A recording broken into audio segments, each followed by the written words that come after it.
A couple of weeks ago, I stumbled upon an article called The Jessica Simulation: Love and Loss in the Age of AI.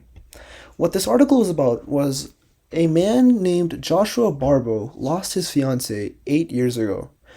Well, 8 years later, and he still thinks about her very much until he discovered a mysterious chat website called Project December.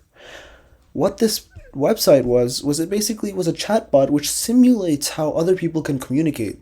So instead of now missing his fiance, he actually gets to talk to her through Project December. Project December was a project that was based off of something called OpenAI. OpenAI was a San Francisco research group which was also co-founded by Elon Musk, and it's basically an artificial intelligence company which is it's set a goal of spreading AI around the world. Well, let's go through what OpenAI really is. So, OpenAI right now is in a beta stage, and it's invitation based to make an account. So, you have to register by sending an application, and they have to accept it and go through it. And the reason for this is because if this gets into the wrong hands, or if the wrong people try using OpenAI, it can actually get very dangerous. That's why there's going to be a lot of warnings that they have set to make sure you don't do anything that's considered dangerous or which can harm other people.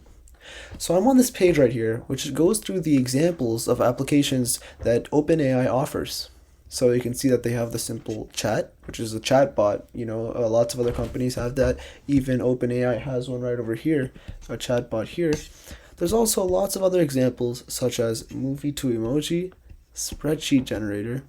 But the first one we're going to look at is something called mood to color. So let's click this. What this does is it turns a text description into a color. I'm going to open this in Playground, and you can see that the Playground is opened up. And so how this works is we are going to submit this code, or not this code, submit this text right here, and that's what's going to be training, and it's going to provide an answer right over here. So it's training and testing kind of at the same time. So the text we have right here is the CSS code for a color like a blue sky at dusk. I'm going to press submit, and it gives me this color. Let's check out what this color really shows.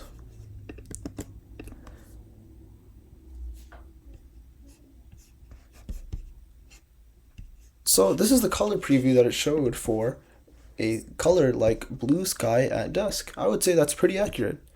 Let's try out a different example. Now I want to try CSS code for a color like the red. Oh, actually, let's do orange. Like orange trees during the fall.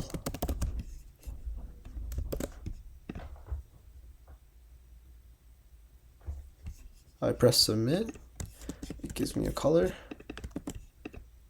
and that color is the orange, which it assumes is the orange that you see during the fall. Now, I don't know about you guys, but here in Dallas, Texas, we actually have this orange a lot. It's a very beautiful orange, so it got it right. We got perfectly.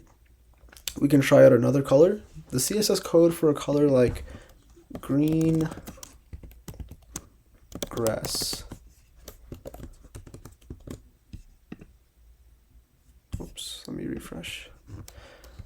Let's try a different color. The CSS code for a color like the green grass fields.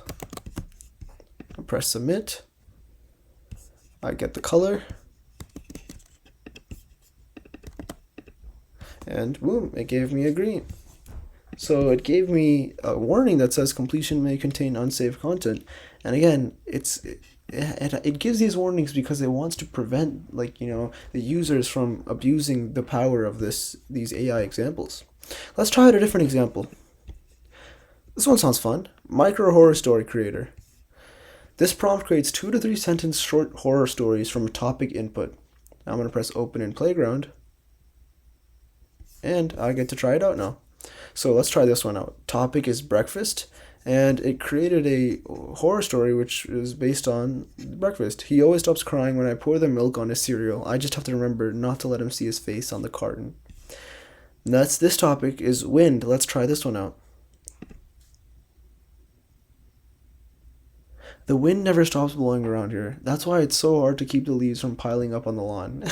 So it's kind of like a small horror story that it created.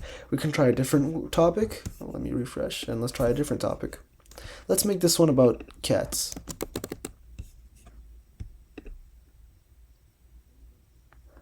I left the cat food out all night, and when I woke up, there were three more cats. Now, I don't know if you're a dog person or not, but as a dog person, this sounds terrifying. So, this is another example of an OpenAI application that they have, which I just gave it one word and it was able to come up with a horror story, a two-sentence horror story that it thinks is makes sense. And it even incorporated some unique objects such as like cat food, which go along with the topic that I provided. Let's go through another example of an OpenAI application. This one we're going to go over is called Marv, the sarcastic chatbot. Marv is a factual chatbot that is also sarcastic. So let's open a playground and give it a shot. Here I provided it some examples. You can see that I asked it some questions. For example, how many pounds are in a kilogram? Marv responded with, this again? There are 2.2 pounds in a kilogram. Please make note of this. Another question I asked it was, when did the first airplane fly?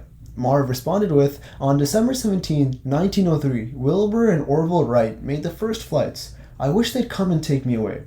So you can see that he answers questions very reluctantly and with a lot of sarcasm and tone in his voice. Let's ask Marv another question. Who was the first person in space? Let's see how Marv responds. Marv responded with, you know the drill. Yuri Gagarin was the first person in space. Please try to ask more original questions. So, along with, kind of insulting me, he reluctantly answered the question and showed a lot of tone in his voice. So you can see it was another application of OpenAI, and all of these examples right here, which you can also go and try out by submitting your application and waiting for approval. And they're a lot of fun to work and try with, and you can see that Project December, which Joshua Barbo used for the mysterious chatbot that simulated the way his fiance spoke, was also based off of and used OpenAI, which shows that the applications for OpenAI are limitless. Spending your curiosity on all of these applications that OpenAI offers, you could spend days and weeks on each of them. That's it for today. Have a nice day.